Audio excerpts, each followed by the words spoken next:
Hello, Coach Scott Black here again, and today we're actually showing you how to make a hot tortilla soup. Quite a few ingredients go in this, but it's an all-vegetarian soup, so for those vegetarians or even vegans out there, this would be a good one to watch. And we're going to talk a little bit about how to keep it raw for your raw foodist, even though it's going to be a warm soup. Now that being stated, let's move forward and put a few additional ingredients in our machine. So how about a little bit of tomato for us today, and some carrot. Now of course each time we put these items in here, one, if you try to get organic, that's the best thing for you. Two, make sure you wash it whether it's organic or not. Now the cabbage family, Brussels sprouts, broccoli, kale, and cabbage has great ability to be able to help reduce cancer.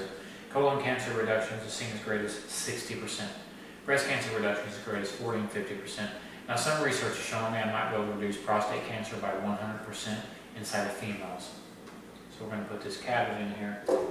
Okay, yeah, you caught me. Females don't have prostates, do they? So just seeing who's listening out there. A little bit of yellow squash. Why do we call it yellow squash? Because it's yellow. And a little bit of onion. Now, onion is very, very good for us. How about some bell pepper? Now, for those who didn't see the juicing demonstration for V8 juice, we know that bell pepper has 3 times more vitamin C than oranges do. So those are a nice, healthy thing to keep inside your soup container. Now, a little bit of cilantro as well. Cilantro is a chelator. Chelators have the ability to help remove heavy metal toxins from your body, like mercury that you get from shellfish and aluminum that you get from deodorant. So a little bit of cilantro.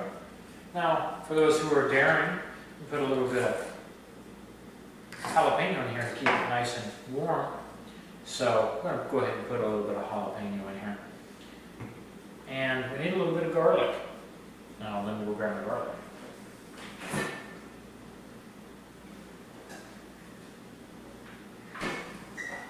Now garlic is antiviral, antifungal, antibacterial, antimicrobial, and even with that skin, it's nice and healthy, so we're going to leave the skin intact. Now, know this about garlic, however. Garlic's highly antisocial, so you got to watch how much you take. They do say that garlic keeps vampires away, so the only suggestion I have for you is if your friends are disappearing when you're eating garlic, you might want to reevaluate that relationship. Who knows? Okay, a little bit of bouillon.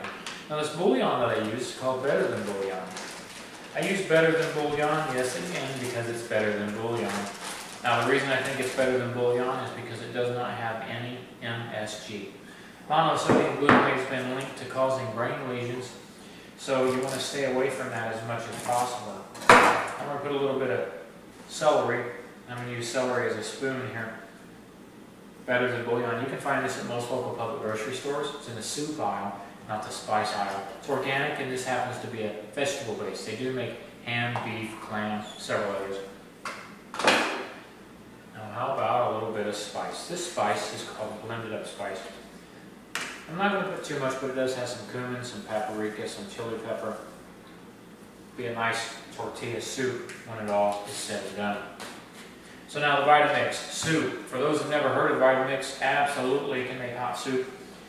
You can do so through high speed. See, the blades on the Vitamix spin at 240 miles per hour.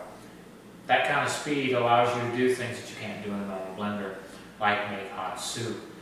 How it works is through friction. So imagine if you would rubbing your hands together at 240 miles per hour. Yeah, I know we couldn't do that. But if you could, your hands would neither catch on fire or fall off. Don't try it. Now with the Vitamix, the blades are not going to fall off, but what they will do a good job of beating everything up in there, making it nice and hot and pureeing it at the same time. See, I could put 8 cups of ice, and in 8.5 minutes, that ice would turn into near boiling water. That's a lot of power wrapped up into our Vitamix. It's not the only machine out there, but it happens to be the #1 commercial blending machine in the world.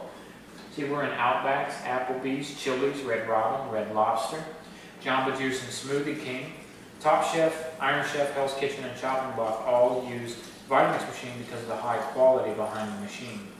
I'm putting some cold water in here, so when I put cold water to make hot soup, it takes about 5 minutes of spinning.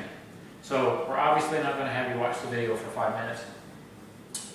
So I'll pause it and then we'll come right back to the action once we get going. Now also, I want to dispel one myth.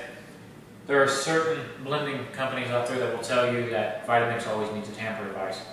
Well, it doesn't. And we do several demonstrations on YouTube and my website that show you that we do not. This is one example of where we don't need a tamper because we've loaded it to where a tamper will not be needed. But I always tell people, if you need a tamper, then we have one, and we're the only company out there that has a patented tool to actually do that. So remember that if something ever gets stuck or clogged in your high-speed blender at home.